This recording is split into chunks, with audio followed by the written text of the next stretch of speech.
For one to notice. When the last rose-breasted grosbeak takes leave, will only the rose-breasted grosbeak know? What for their abandoned nests in the forks of deciduous trees, eggs thumbnail small?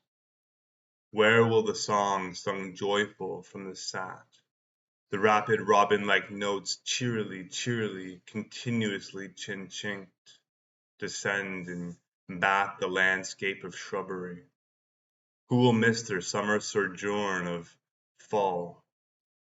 O rose-breasted grosbeak, wish it for me, and if not I, another, to ask why. Pray someone, and not only for a chance discovery.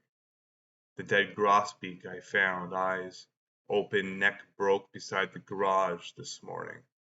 Went out for a smoke. Wonder, when the last rose-breasted grosbeak takes leave, will only the rose-breasted grosbeak know?